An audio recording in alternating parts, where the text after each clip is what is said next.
السلام علیکم ورحمۃ اللہ وبرکاتہ۔ الحمدللہ والصلاۃ والسلام علی رسول اللہ وعلی آلہ واصحابہ اجمعین، اما بعد۔ میرے پیارے ساتھیوں اور تمام دینی اور اسلامی بھائیوں،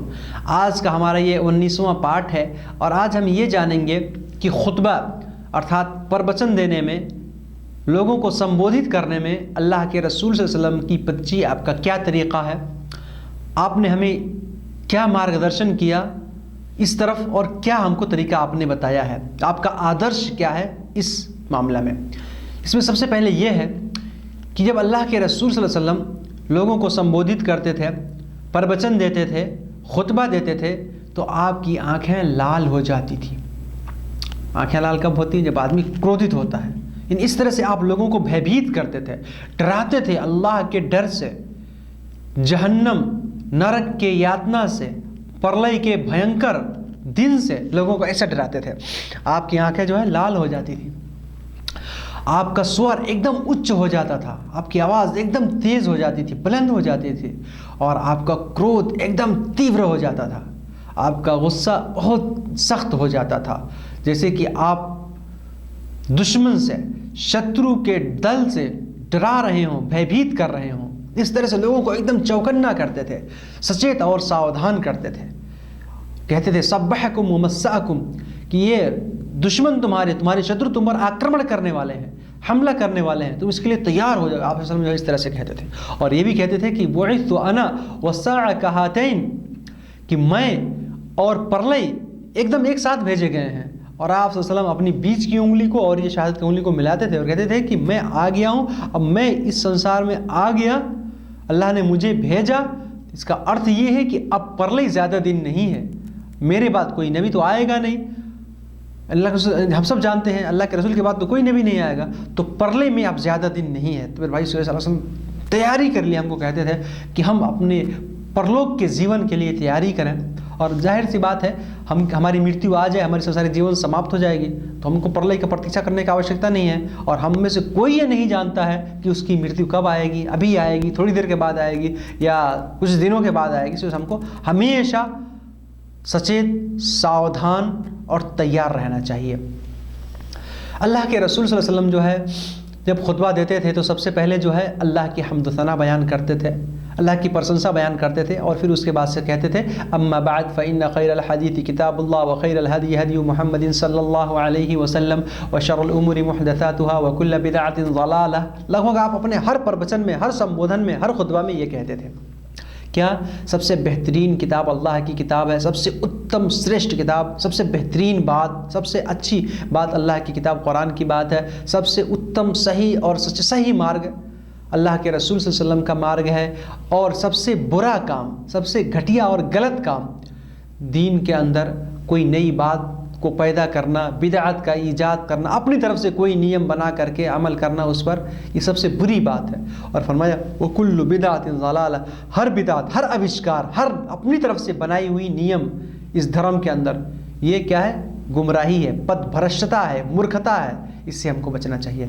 میرے اس طرح اللہ کے رسول صلی اللہ علیہ وسلم جو ہے صحابہ کو خطبہ حاجت بھی مطلب سکھاتے تھے۔ خطبہ حاجت کس کو بولتے ہیں؟ اس کو آپ ہمیشہ پڑھ سکتے ہیں اپنا ہر خطبہ کے بیچ میں، جس کو پڑھ سکتے ہیں، لیکن اگر کہیں جلدی ہے تو وہاں نہیں، لیکن اکثر جو ہے آپ صلی اللہ علیہ وسلم اس کو پڑھتے تھے اور صحابہ کو بھی یہ سکھایا کرتے تھے۔ کیا ہے خطبہ حاجت؟ الحمدللہ الحمدللہ نحمده ونستعینه ونستغفره ونعوذ باللہ من شرور انفسنا وسیئات اعمالنا، کہیں ومن سیئات اعمالنا بھی ہے، من یهده اللہ فلا مضل له ومن یضلل فلا هادی له واشهد ان لا الہ الا اللہ وان محمدا عبده ورسوله۔ پھر اس کے بعد آپ صلی اللہ علیہ وسلم قرآن سے جو ہے 3 سورتوں میں سے آیتیں پڑھتے تھے۔ پہلے سورہ آل عمران کی آیت نمبر 102، پھر اس کے بعد سورہ نساء کی پہلی آیت، پرتھم آیت، اور پھر اس کے بعد جو ہے سورہ احزاب کی آیت نمبر 70 اور 71 پڑھتے تھے۔ آپ بھی یاد کر لیجئے، میں آپ کو پڑھ کے سنا دیتا ہوں، ہمیشہ اس کو پڑھنے کی کوشش کریں۔ یعنی اس کے بعد کون سی دعا، کون سی آیت قرآن کی؟ سورہ آل عمران کی آیت نمبر 102،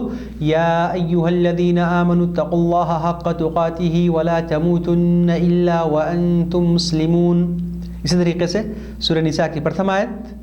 یا ایھا الناس اتقوا ربکم الذی خلقکم من نفس واحدۃ وخلق منها زوجها وبث منهما رجالا کثیرا ونساء واتقوا اللہ الذی تساءلون به والارحام ان اللہ کان علیکم رقیبا۔ پھر سورہ احزاب کی آیت نمبر 70 اور 71، یا ایھا الذین آمنوا اتقوا اللہ وقولوا قولا سدیدا، چھوٹی سی سے سدیدا، یصلح لکم اعمالکم ویغفر لکم ذنوبکم ومن یطع اللہ ورسولہ فقد فاز فوزا عظیما۔ پھر آپ صلی اللہ علیہ وسلم جو ہے اپنی ضرورت کی جو آوشک ہوتی تھی جو باتیں، اس بات کو جو ہے بتایا کرتے تھے یہ پڑھنے کے بعد۔ میرے بھائی اسی طریقے سے نمبر 3، اللہ کے رسول صلی اللہ علیہ وسلم جو ہے اپنے صحابہ کو استخارہ کا بھی طریقہ سکھاتے تھے۔ صحابی کہتے ہیں کہ جیسے آپ قرآن کی صورتیں ہم کو سکھاتے تھے ویسے ہی آپ استخارہ کا بھی طریقہ، استخارہ کرنے کا طریقہ ہم کو بتاتے تھے۔ استخارہ کس کو کہتے ہیں؟ استخارہ یہ ہے کہ آدمی کوئی کام کرنے کا نشچے کر رہا ہے، ارادہ کر رہا ہے، سنکلپ کر رہا ہے، کوئی امپورٹنٹ کام ہے، کوئی مہتوپورن کاریہ ہے، تو اس کے لیے اللہ سے دعا کرے اور 2 رکعت نماز پڑھے پہلے، پھر یہ دعا میں بتاؤں گا ابھی، اس دعا کو پڑھے اور اس کام کے بارے میں اللہ کی توفیق مانگے، اللہ سے مدد مانگے، اللہ سے ہیلپ اور سہایتا مانگے۔ بڑی پیاری چیز ہے یہ۔ کیسے پڑھنا چاہیے استخارہ، ہم کو کیسے کرنا چاہیے آئیے بتاتے ہیں۔ کوئی بھی کام کرنے جا رہے ہیں، کوئی مہتوپورن کام، اس سے پہلے جو ہم کو یہ کرنا چاہیے، اللہ کے رسول صلی اللہ علیہ وسلم بیان فرماتے ہیں اذا ہم احدکم بالامر، جب تم میں سے کوئی آدمی کوئی کام کرنے کے لیے سوچے فلیرکع رکعتین غیر الفریضہ، تو وہ فرض کے علاوہ جو ہے 2 رکعت نماز پڑھیں۔ پہلے سے جسے نماز پڑھتے ہیں عام نفل نماز، ویسے 2 رکعت نماز پڑھیں گے۔ نماز پڑھنے کے بعد سلام پھیرنے کے بعد جو وہی دعا پڑھیں۔ کون سی دعا؟ اللہم انی استخیرک بعلمک واستقدرک بقدرتک واسألک من فضلک العظیم فإنک تقدر ولا اقدر وتعلم ولا اعلم وانت علام الغیوب اللہم ان کنت تعلم ان هذا الامر۔ اب یہاں پہ اس کا مطلب یہ ہے کہ اے اللہ اگر تو چاہتا ہے، اگر مطلب ان کنت تعلم، تجھے معلوم ہے کہ یہ کام جو ہے میرے لیے اچھا ہے، یعنی هذا الامر کے بعد جو ہے اپنے کام کا نام لے۔ کوئی بھی آدمی شادی بیواہ کا معاملہ ہے اور کوئی معاملہ ہے، روزگاری کا معاملہ ہے، تو اس کو اپنی جگہ، اس جگہ جو ہے اس کام کا وہ نام لے اور پھر کہے خیر لی فی دینی و معاشی و عاقبت امری، کہ یہ بہتر ہے، صحیح ہے میرے دین کے معاملہ میں، میرے دھرم کے معاملہ میں، میرے روزگاری کے معاملہ میں، میری معاشرت کے معاملہ میں، اور میری عاقبت یعنی میرے آنے والے، میرے پرلے کی، میرے آخرت کے بارے میں، میرے پرلوک کے جیون میں، یا جو جلدی آ جائے یا جو لیٹ کر کے آئے، ولمب کر کے، یعنی جیسے بھی ہو، اگر یہ میرے جیون کے لیے یہ کام اچھا ہے، بہتر ہے، اس میں ہانی نقصانی نہیں ہے، اس میں میرے لیے لابھ ہے، فائدہ ہے، فقدرہ لی، تو میرے مقدر میں اس کو لکھ دے، آسان بنا دے، ویسرہ لی، میرے لیے یہ کام آسان کر دے، ثم بارک لی فی، پھر اس میں مجھے خوب بردی دے، برکت دے، انتی اور پرگتی دے۔ میرے بھائیو یہ دعا جو ہم پڑھ سکتے ہیں، یہ جو ہے پڑھنا چاہیے ہم کو یعنی استخارہ کرتے سمے۔ پھر فرمایا وَإِن كُنْتَ تَعْلَمُ أَنَّ هَذَا الْأَمْرَ، اور اگر اے اللہ تو چاہتا ہے کہ یہ کام میرے لیے فائدہ نہیں ہے، اس میں میرے لیے اس میں کوئی فائدہ نہیں ہے بلکہ اس میں میرے لیے نقصان ہے، تو ان هذا الامر شر لی فی دینی، میرے دین کے معاملہ میں، دھرم کے معاملہ میں، اسی طریقے سے میرے دنیاوی معاملہ میں، روزگاری کے معاملہ میں، میرے زندگی گزارنے کے معاملہ میں، اور میرے پرلوک کے معاملہ میں اگر یہ کام جو ہے فائدہ مند نہیں ہے، تو میرے بھائیوں دعا کیا ہے کہ کیا ہے، شر لی فی دینی و معاشی و عاقبت امری، او قال عاجلہ و آجلہ فاصرفہ عنی واصرفنی عنہ واقدر لی الخیر واقدر لی الخیر واقدر لی الخیر حیثما کان ثم رضنی بہ۔ میرا یہ دعا پڑھنا چاہیے ہم کو، اگر چاہیں تو آپ دیکھ کے بھی پڑھ سکتے ہیں، مطلب لکھ کے، یا اگر یاد ہے کنٹھستھ ہے تو بغیر دیکھے بھی پڑھ سکتے ہیں میرے بھائی۔ اس طریقے سے اللہ سے دعا کرتے ہیں کہ اللہ تعالیٰ اگر یہ میرے لیے فائدہ مند نہیں تو اس کو ہٹا دے، اور اس کی جگہ کوئی بہترین جو ہے اس کے بدلے میں، اس کے جگہ پر، اس کے استھان پر کوئی اچھا اور اتم کام میرے بھاگ میں، میرے تقدیر میں، میرے بھاگیہ میں جو ہے لکھ دے، اور اس سے تم جو ہے پرسن ہو جائے۔ اے اللہ تو پرسن ہو جا، مجھ سے خوش ہو جا، راضی ہو جا۔ تو میرے بھائی یہ دعا ہم کو پڑھنی چاہیے اور پھر اپنے اس کام کو کرنا چاہیے، انشاءاللہ فائدہ ہوگا۔ آپ کا دل اگر اس کام کو کرنے کے لیے کہہ رہا ہے تو کیجیے، اور نہیں کر رہا ہے تو نہ کیجیے۔ انشاءاللہ اس دعا کو پڑھ کے اگر وہ کام کریں گے انشاءاللہ تو انشاءاللہ بہتر ہوگا، اور جس طرف آپ کا دماغ، آپ کا ذہن، آپ کا جو ہے سوچ، آپ کا سنکلپ جس طرف زیادہ جائے اس کو جو ہے کرنے کی کوشش کیجیے۔ میرے بھائیوں، اب آئیے جانتے ہیں اللہ کے رسول صلی اللہ علیہ وسلم کا طریقہ جو ہے سونے اور جاگنے میں کیا تھا۔ سنکشپت میں سونے، جاگنے، اٹھنے، بیٹھنے، اسی طرح سے کبھی کبھی ہم سپنا دیکھ لیتے ہیں، اس میں جو ہے ہم کو کیا کرنا چاہیے۔ اس میں سب سے پہلے یہ ہے کہ اللہ کے رسول صلی اللہ علیہ وسلم جو ہے کبھی کبھی اپنے بستر پر سوتے تھے، اور کبھی آپ جو ہے چمڑے سے بنے ہوئے گدری یا بستر پر بھی آپ سوتے تھے، اور کبھی کبھی آپ کھجور کے پتوں سے بنے ہوئے جو ہے ٹاٹ پر، چٹائی پر بھی آپ سوتے تھے، یعنی گھاس پھوس کے بنی ہوئے چٹائی پر بھی آپ سو لیا کرتے تھے، اور کبھی کبھی آپ ویسے دھرتی پر ہی لیٹ جاتے تھے، اور کبھی کبھی کھاٹ پر یا تخت پر بھی آپ سوتے تھے۔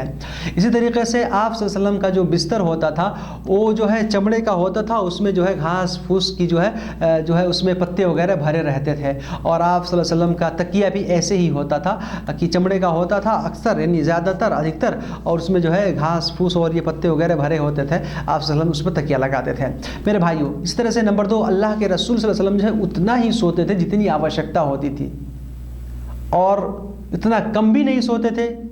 کہ نیند کا، آنکھوں کا جو ہے حق نہ ادا ہو سکے، ایسا نہیں، بلکہ جتنی آوشکتا ہو، آوشکتا انوسار ہم کو سونا چاہیے۔ کچھ لوگ تو پیسے پڑے رہتے ہیں، الچی کی طرح، سست کی طرح، نماز کے لیے بھی نہیں جاتے۔ نہیں، آپ صلی اللہ علیہ وسلم جو ہے جتنی آوشکتا ہوتی تھی اتنی ہی سوتے تھے، اور مطلب زیادہ جاگتے بھی نہیں تھے کہ اپنے آپ کو جو ہے پریشانی میں ڈالنا، ایسا نہیں۔ اسی طریقے سے اللہ کے رسول صلی اللہ علیہ وسلم جو ہے رات کے، یعنی پرتھم پہر میں جو ہے، پرتھم بھاگ میں جو ہے سوتے تھے، یعنی عشاء کے بعد جو ہے اکثر جو آپ کا معمول یہی تھا کہ آپ سو جاتے تھے، اور رات کے انتم پہر میں یعنی تہجد کے سمے میں جو ہے آپ جاگتے تھے۔ اور کبھی کبھی آوشکتا ہوتی تھی، یعنی مسلمانوں کی آوشکتا ہے، ان کے ہت میں کوئی ایسی کام ہے، کوئی ایسی بات ہے، کوئی ایسا کام ہے، کوئی ایسی بات ہے، تو آپ صلی اللہ علیہ وسلم جو ہے رات کے پرتھم پہر میں کبھی کبھی جاگ بھی جاتے تھے۔ اسی طریقے سے آپ صلی اللہ علیہ وسلم کے بارے میں یہ بھی آتا ہے کہ آپ صلی اللہ علیہ وسلم جب یاترا میں ہوتے تھے، اور جب ان یاترا میں لوگ چلتے ہیں اور آخری پہر میں جو ہے آرام کرنے کے لیے ٹھہرتے ہیں مسافر لوگ، یاتری لوگ، تو آپ جو ہے اپنے داہنے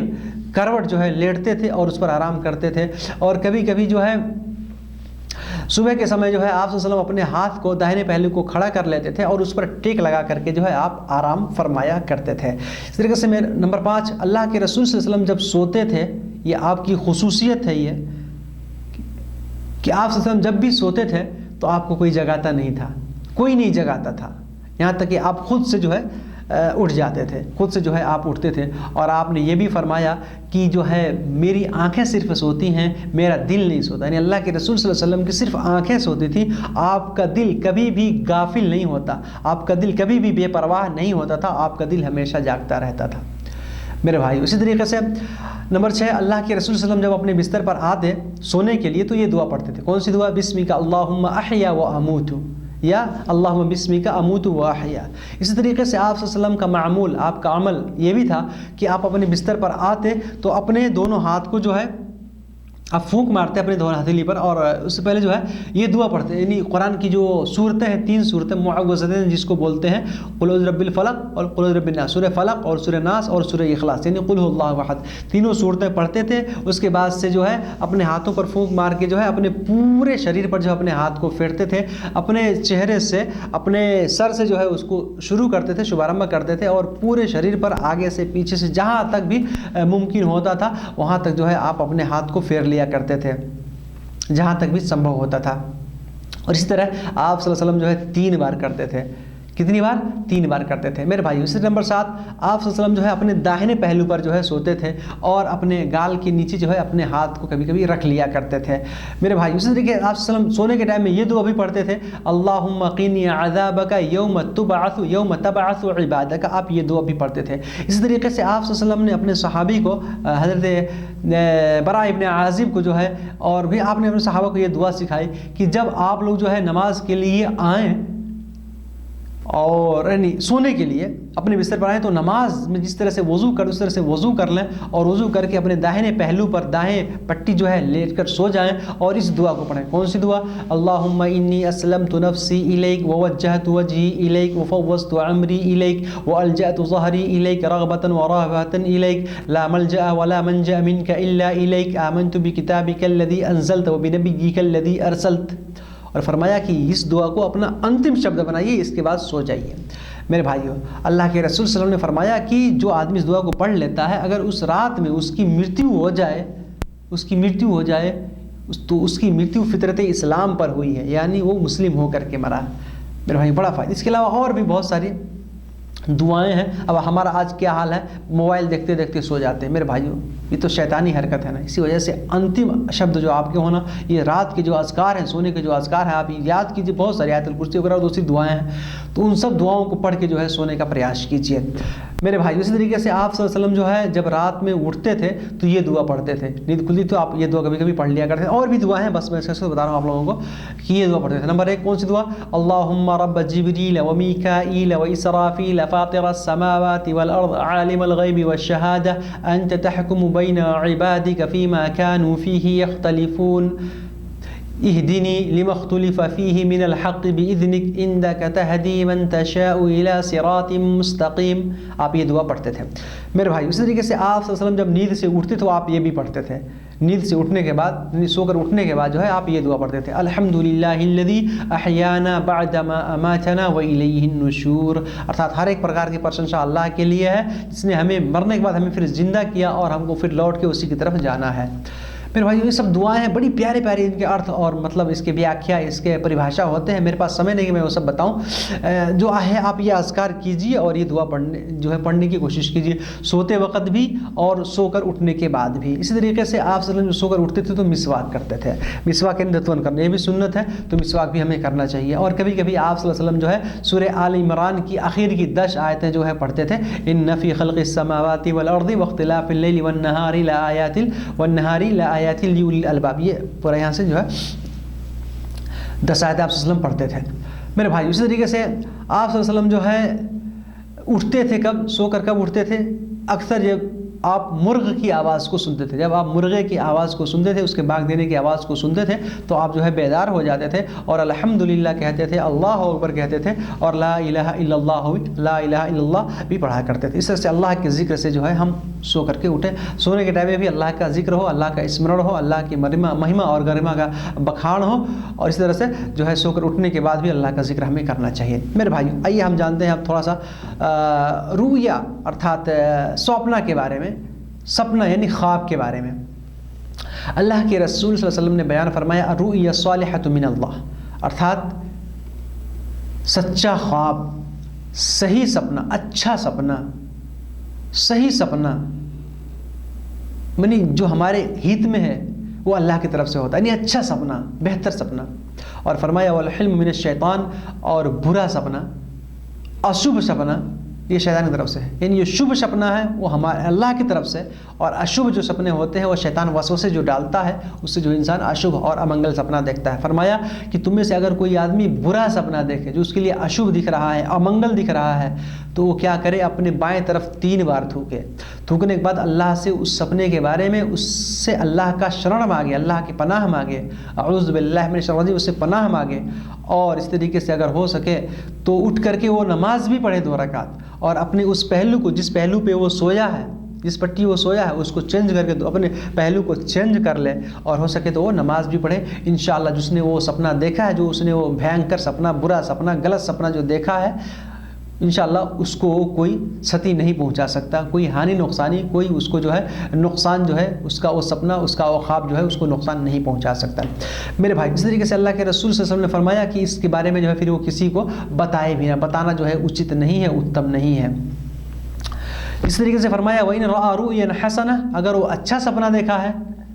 شبھ سپنا دیکھا ہے جو اس کے ہت میں منگل ہے، منگلکاری ہے، تو میرے بھائیوں وہ اللہ سے جو ہے صبح سوچنا پراپت کرے، خوش ہو جائے، اور